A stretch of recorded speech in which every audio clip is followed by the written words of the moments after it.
Business Studies, Chapter 3, Private, Public and Global Enterprises. Business Studies, അധ്യായം 3, സ്വകാര്യ പൊതു ആഗോള സംരംഭങ്ങൾ. പരീക്ഷയുടെ ടെൻഷനൊക്കെ ഉണ്ടല്ലേ? അതൊന്നും സാരല്ല, പേടിക്കണ്ട. ഈ ചാപ്റ്റർ നമുക്ക് വളരെ സിമ്പിളായിട്ട് ഓരോന്നോരോന്നായി പഠിച്ചെടുക്കാം.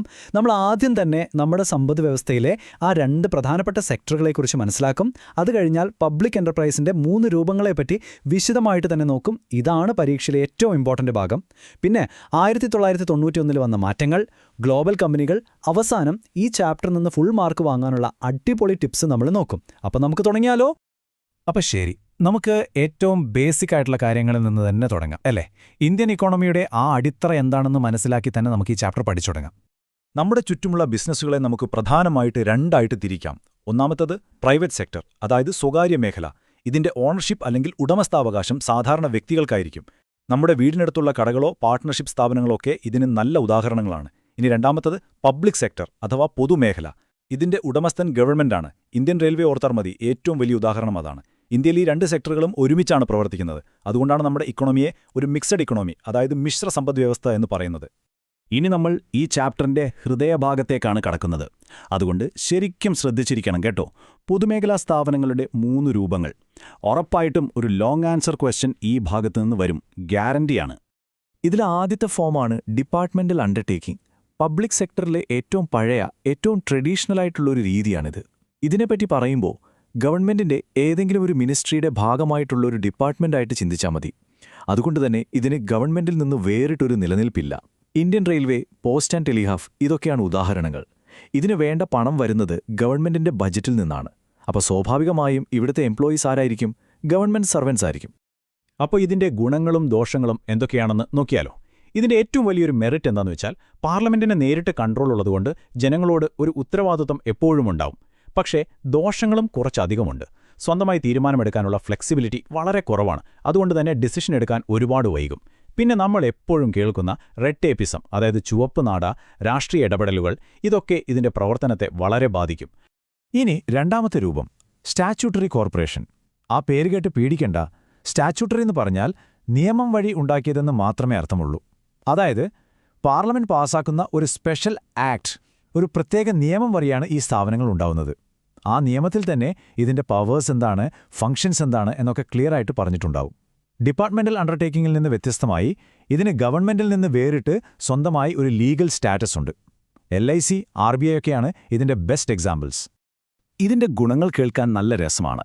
പ്രവർത്തനങ്ങളിൽ നല്ല ഫ്ലെക്സിബിലിറ്റി, ഫിനാൻഷ്യൽ ഇൻഡിപെൻഡൻസ്, അതായത് സാമ്പത്തിക സ്വാതന്ത്ര്യം, ഇതൊക്കെ തിയറിയിലുണ്ട്. പക്ഷേ റിയൽ ലൈഫിൽ എന്താണ് സംഭവിക്കുന്നതെന്ന് അറിയാമോ? പലപ്പോഴും ഗവൺമെന്റിന്റെ അനാവശ്യമായ ഇടപെടലുകൾ വരും. അതോടെ ഈ പറഞ്ഞ സ്വാതന്ത്ര്യമൊക്കെ പേപ്പറിൽ മാത്രമാകും. പിന്നെ പബ്ലിക് ഡീലിംഗ്സിൽ അഴിമതി വരാനുള്ള സാധ്യതകളും കൂടുതലാണ്. അപ്പോൾ പരീക്ഷയ്ക്ക് എഴുതുമ്പോൾ ഈ തിയറിയും പ്രാക്ടിക്കലും തമ്മിലുള്ള വ്യത്യാസം ഓർത്തുവെക്കുന്നത് നല്ലതാണ്. ഓക്കെ, ഇനി മൂന്നാമത്തെ രൂപം, ഗവൺമെന്റ് കമ്പനി. പേര് കേൾക്കുമ്പോൾ തന്നെ ഏകദേശം ഒരു ഐഡിയ കിട്ടുന്നുണ്ടാവുമല്ലേ? ഇത് മറ്റേത് പ്രൈവറ്റ് കമ്പനികളെയും പോലെ 2013 കമ്പനി നിയമപ്രകാരം രജിസ്റ്റർ ചെയ്ത ഒരു സ്ഥാപനമാണ്. Steel authority of India limited, SAL, BHEL ഒക്കെ ഗവൺമെന്റ് കമ്പനികളാണ്. അപ്പോൾ ഒരു സംശയം വരാം, ഒരു സാധാരണ കമ്പനിയെ എപ്പോഴാണ് നമ്മൾ ഗവൺമെന്റ് കമ്പനി എന്ന് വിളിക്കുന്നത്? അതിനുള്ള ഉത്തരമാണ് ഈ കാണുന്ന 51% എന്ന നമ്പർ. ഇതൊരു മാന്ത്രിക സംഖ്യയാണെന്ന് തന്നെ പറയാം. ഒരു കമ്പനിയുടെ ടോട്ടൽ പെയ്ഡപ്പ് ഷെയർ ക്യാപിറ്റലിന്റെ മിനിമം 51%, അത് സെൻട്രൽ ഗവൺമെന്റിന്റെ കയ്യിലോ അല്ലെങ്കിൽ ഏതെങ്കിലും സ്റ്റേറ്റ് ഗവൺമെന്റിന്റെ കയ്യിലോ, അതുമല്ലെങ്കിൽ രണ്ടും കൂടിയോ ആണെങ്കിൽ ആ കമ്പനിയെ നമുക്ക് ഗവൺമെന്റ് കമ്പനി എന്ന് വിളിക്കാം. ഈ നമ്പർ വളരെ വളരെ പ്രധാനപ്പെട്ടതാണ്. ഇത് മറക്കാനേ പാടില്ല. ഒരു കമ്പനിയായിട്ട് രജിസ്റ്റർ ചെയ്യുന്നതുകൊണ്ട് കുറേ ഗുണങ്ങളുണ്ട്. ഇത് തുടങ്ങാൻ എളുപ്പമാണ്. പാർലമെന്റിൽ ഒരു സ്പെഷ്യൽ ആക്ടൊന്നും പാസ്സാക്കണ്ട. ഇതിന് സ്വന്തമായി ഒരു ലീഗൽ സ്റ്റാറ്റസുമുണ്ട്. പക്ഷേ ഒരു മറുവശം കൂടിയുണ്ട് ഇതിന്. ഗവൺമെന്റ് തന്നെയാണ് മെയിൻ ഷെയർ ഹോൾഡർ. അതുകൊണ്ട് കമ്പനീസ് ആക്ടിലെ പല പ്രൊവിഷൻസും ഇവിടെ അത്ര പ്രസക്തമല്ലാതായി പോകും. പിന്നെ പാർലമെന്റിനോട് നേരിട്ടൊരു ഉത്തരവാദിത്തമില്ലാത്തതുകൊണ്ട് അതിൽ നിന്ന് ഒഴിഞ്ഞു മാറുന്നു എന്നൊരു വലിയ വിമർശനവും ഇതിനെതിരെയുണ്ട്. അപ്പോൾ ഈ 3 തമ്മിൽ കൺഫ്യൂഷൻ ആവാതിരിക്കാൻ നമുക്കിതൊന്ന് പെട്ടെന്ന് താരതമ്യം ചെയ്ത് നോക്കാം. ഈ ഒരു സ്ലൈഡ് മാത്രം മതി നിങ്ങൾക്ക് റിവിഷൻ ചെയ്യാൻ. ഒരു മാസ്റ്റർ സ്ലൈഡ് എന്ന് തന്നെ പറയാം. എംപ്ലോയീസ് എന്ന ഭാഗം നോക്കിക്കേ. ഡിപ്പാർട്ട്മെന്റൽ അണ്ടർടേക്കിംഗിൽ അവർ ഗവൺമെന്റ് സർവൻസ് ആണ്. പക്ഷേ മറ്റേ രണ്ടിലും അങ്ങനെയല്ല. അതുപോലെ അതെങ്ങനെയാണ് രൂപീകരിക്കുന്നത്, അതിന്റെ നിയമപരമായ സ്റ്റാറ്റസ് എന്താണ്, പണം എവിടെ നിന്ന് വരുന്നു, ഈ വ്യത്യാസങ്ങൾ ക്ലിയറായിട്ട് മനസ്സിലാക്കി വെച്ചാൽ പരീക്ഷയ്ക്ക് ഉത്തരം എഴുതുന്നത് ഈസിയാകും. ഇതുവരെ നമ്മൾ ഓരോ തരം സ്ഥാപനങ്ങളെപ്പറ്റി പഠിച്ചു. ഇനി നമ്മൾ നോക്കാൻ പോകുന്നത് ഇന്ത്യൻ സാമ്പത്തിക രംഗത്ത് ഒരു വലിയ മാറ്റം വന്നൊരു കാലഘട്ടത്തെ പറ്റിയാണ്. 1991 ഗവൺമെന്റിന്റെ പോളിസിയിൽ വന്ന ഒരു മാറ്റം എങ്ങനെയാണ് ഈ പബ്ലിക് സെക്ടറിന്റെ റോളിനെ മൊത്തത്തിൽ മാറ്റിമറിച്ചത് എന്ന് നമുക്ക് നോക്കാം. 1991 ആ പുതിയ സാമ്പത്തിക പോളിസി പ്രധാനമായും 4 കാര്യങ്ങളാണ് മുന്നോട്ട് വെച്ചത്. ഒന്നാമതായി, പബ്ലിക് സെക്ടറിനു വേണ്ടി മാത്രം റിസർവ് ചെയ്തിരുന്ന ഇൻഡസ്ട്രികളുടെ എണ്ണം 17 നിന്ന് 3 ആയിട്ട് കുറച്ചു. രണ്ടാമതായി, ഡിസിൻവെസ്റ്റ്മെന്റ്, അതായത് ഗവൺമെന്റ് കമ്പനികളിലെ ഓഹരികൾ പ്രൈവറ്റ് സെക്ടറിന് വിൽക്കാൻ തുടങ്ങി.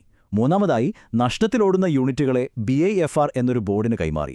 നാലാമതായി, ഓരോ സ്ഥാപനത്തിനും കൂടുതൽ സ്വാതന്ത്ര്യവും ഉത്തരവാദിത്വവും നൽകാനായി മെമ്മോറാണ്ടം ഓഫ് അണ്ടർസ്റ്റാൻഡിംഗ്, അതായത് MOU എന്നൊരു സിസ്റ്റം കൊണ്ടുവന്നു.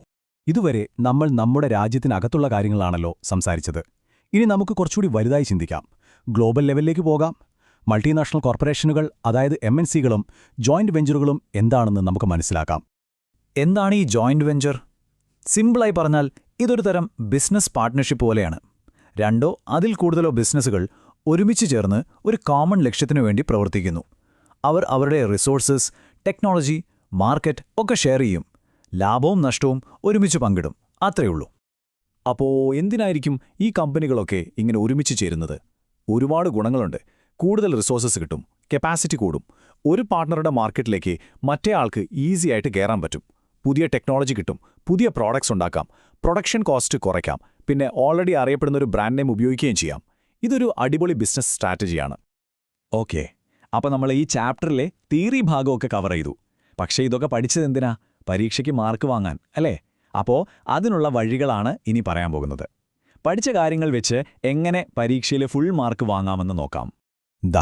ഈ ചോദ്യം ഒന്ന് നോക്കിക്കേ. ഒരു 5 മാർക്കിന്റെ ചോദ്യമാണ്.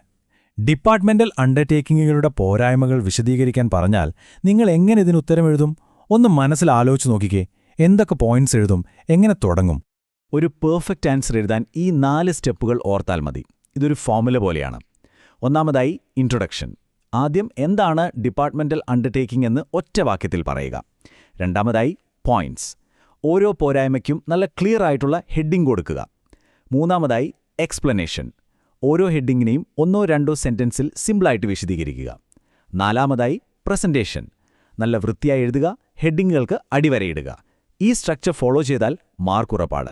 ഇനി പരീക്ഷ എഴുതുമ്പോൾ പലരും വീഴുന്ന ചില കെണികളുണ്ട്. അത് നമുക്ക് ഒഴിവാക്കാം. സ്റ്റാറ്റ്യൂട്ടറി കോർപ്പറേഷൻ ഉണ്ടാകുന്നത് കമ്പനീസ് ആക്ട് പ്രകാരമാണ് എന്ന് ചിലർ തെറ്റിദ്ധരിച്ചെഴുതാറുണ്ട്. അത് തെറ്റാണ്. അതൊരു സ്പെഷ്യൽ ആക്ട് വഴിയാണ്. അതുപോലെ എല്ലാ പബ്ലിക് എന്റർപ്രൈസസിലെയും ജീവനക്കാർ ഗവൺമെന്റ് സർവൻസ് ആണെന്ന് വിചാരിക്കുന്നതും തെറ്റാണ്. ഡിപ്പാർട്ട്മെന്റൽ അണ്ടർടേക്കിംഗിൽ മാത്രമാണ് അവർ ഗവൺമെന്റ് സർവൻസ്. ഈ ചെറിയ തെറ്റുകൾ ശ്രദ്ധിച്ചാൽ വിലപ്പെട്ട മാർക്കുകൾ നഷ്ടപ്പെടില്ല. പരീക്ഷയ്ക്ക് ഒരാഴ്ചയേ ഉള്ളൂ എന്ന് പറഞ്ഞ് ടെൻഷൻ അടിക്കണ്ട. നിങ്ങൾക്ക് വേണ്ടി ഒരു സിമ്പിൾ 7 ഡേ സ്റ്റഡി പ്ലാൻ. ആദ്യത്തെ ദിവസം ഈ ഓഡിയോ മുഴുവനായിട്ടൊന്ന് കേൾക്കുക.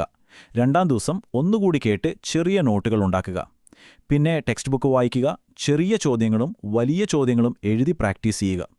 6ാം ദിവസം എല്ലാം ഒന്നുകൂടി റിവൈസ് ചെയ്യുക. പിന്നെ ഏറ്റവും പ്രധാനപ്പെട്ട കാര്യം, പരീക്ഷയുടെ തലേദിവസം റിലാക്സ് ചെയ്യുക, ആത്മവിശ്വാസത്തോടെ ഇരിക്കുക. ഒരു കാര്യം എപ്പോഴും ഓർക്കണം. കാര്യങ്ങൾ വ്യക്തമായി മനസ്സിലാക്കിയാൽ പിന്നെ ആത്മവിശ്വാസം തനിയെ വരും. നിങ്ങൾക്കിപ്പോൾ ഈ ചാപ്റ്റർ നന്നായി അറിയാം. ഇതിലെ ഓരോ ആശയങ്ങളും നിങ്ങൾ മനസ്സിലാക്കിയിട്ടുണ്ട്. നിങ്ങൾക്കുറപ്പായും ഇത് സാധിക്കും. നന്നായി പരീക്ഷ എഴുതുക. All the best.